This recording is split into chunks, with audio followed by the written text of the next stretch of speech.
There is a sentence I have heard my entire life: your sister comes first. For words that shaped my childhood, my teenage years, and almost destroyed my wedding day. My name is Brooklyn and I have a twin sister named Blair. You might think being a twin means you are equals, but in my family Blair was the sun and I was just a tiny star trying not to get burned out. Every birthday she got the bigger cake, every school play she got the lead role, every time I achieved something my parents would say, "That's nice honey, but your sister needs more attention right now." I grew up believing I was invisible. But the worst part is that I believed I deserved to be invisible. That changed on my wedding day. The day I finally stopped being second place.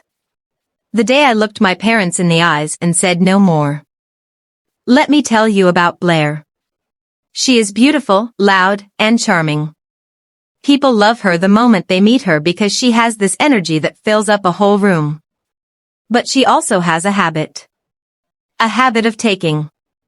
Taking my clothes, taking my friends, and most of all taking my spotlight. When we graduated high school I got a partial scholarship to a good college, but Blair failed 2 classes and barely passed. My parents threw her a "congratulations for surviving" party with 100 guests. Me? I got a card with $20 in it.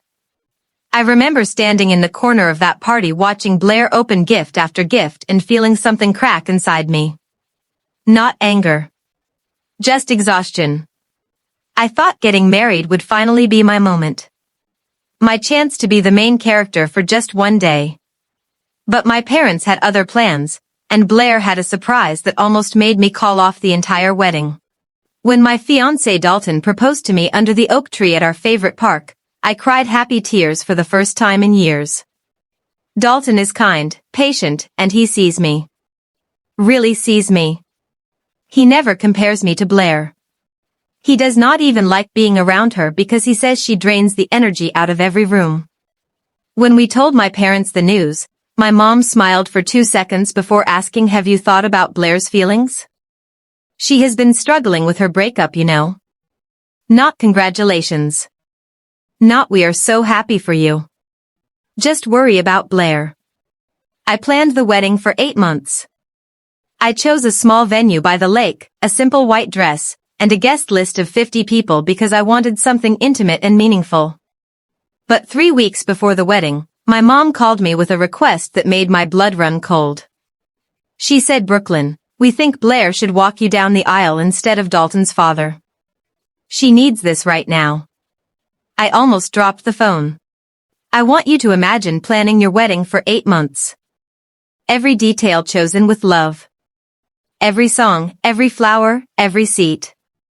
And then someone tells you to change the most important moment of the ceremony. Not for a good reason, but because your sister needs it. I took a deep breath and said, "Mom, Dalton's father has been looking forward to walking me down the aisle. He lost his wife last year and this means everything to him." My mom got quiet, and then she said the line I had heard 1,000 times.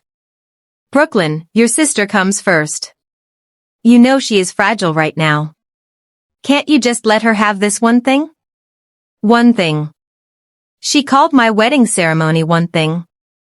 I did not say yes and I did not say no. I just hung up and cried in my car for 20 minutes. Dalton found me there. He held my hand and said, "Whatever you decide, I am with you, but Brooklyn, you deserve one day. Just one." That night I made a decision. A decision that changed everything. The night before the wedding we had the rehearsal dinner at a small Italian restaurant. Everyone was there. Dalton's family, my friends, and my parents with Blair. Blair showed up in a cream-colored dress that looked almost exactly like my wedding dress. Several guests noticed and whispered to each other, but Blair did not care. She twirled around and said, "Oh, I hope Brooklyn does not mind. White is just my color." I wanted to scream, but I stayed calm because I had a plan. Halfway through dinner my mom stood up with a glass in her hand and said, "I just want to say a few words." "Blair, stand up, honey." Blair stood up with a smug smile, and my mom continued, "We all know Brooklyn is getting married tomorrow, but let's not forget who really holds this family together. Blair, you are so strong.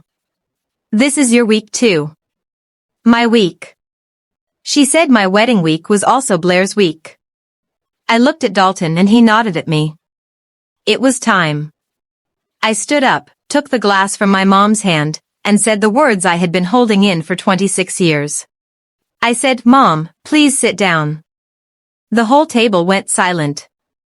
My mom looked confused and Blair looked annoyed. I turned to everyone and started talking. Not yelling. Just talking calmly and clearly. For 26 years I have been second place in this family. Every birthday, every achievement, every single moment of my life has been about Blair. I love my sister. I do. But I am done being invisible. Blair tried to interrupt, but I held up my hand and said no. You have spoken enough for both of us our whole lives. Tonight I speak. I looked at my parents and said tomorrow is my wedding day. Not Blair's therapy session. Not a family event to make her feel better. My wedding. Dalton's father will walk me down the aisle. Blair will sit in the third row like every other guest. And if anyone tries to change that, they can leave before the ceremony even starts. My father stood up with a red face and said, "Brooklyn, you are being selfish." I looked him dead in the eye and said, "Maybe I am. But for once in my life, I deserve to be." The next morning I woke up terrified. I kept checking my phone waiting for a text from my mom saying they were not coming, but the text never came. When I arrived at the lake venue, the sun was shining and the water was calm.